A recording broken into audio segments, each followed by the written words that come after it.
And here we have Geimos by ASCII, credited to the rather obscure Wixel Corporation. We'll discuss them in just a second. Now, one thing that is unusual about this game is that as far as I can tell, it's actually an original for the Famicom. And as you may have noticed, there haven't really been very many of those so far not published by Nintendo. In fact, the only other two games that were not ports of something else for the Famicom before this were a Mahjong game and the Shogi game we saw just a second ago. Every other item has been either a port of an arcade game or a computer game.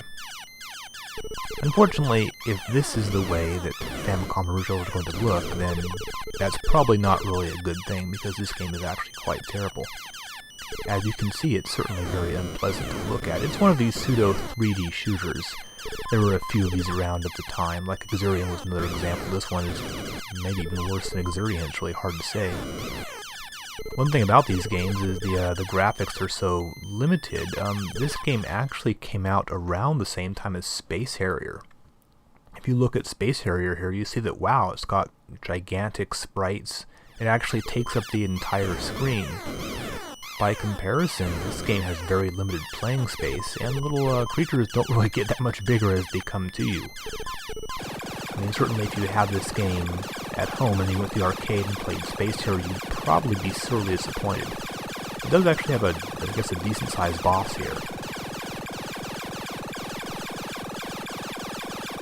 And quite frankly, some of the graphics in the background really aren't that bad. Look later, you'll see a gigantic planet in the background, so parts of it look kind of cool, but it's still not a very good game. Now, about this Wixel company that actually developed the game, well, no one really seems to know much about them, but apparently some people think they actually might somehow be connected to the infamous Micronix development company. Micronix was sort of known for making some of the very worst games on the NES, and fortunately we will encounter them a few times.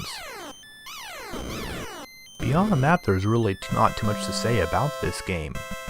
Compared to contemporary arcade games like Space Harrier, this really shows off the limitations of the NES hardware.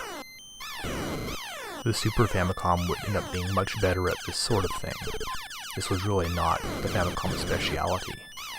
And this is also an early example of a small independent development company releasing a game for the Famicom that's really not very good. We'll actually unfortunately be seeing quite a lot of this in the future.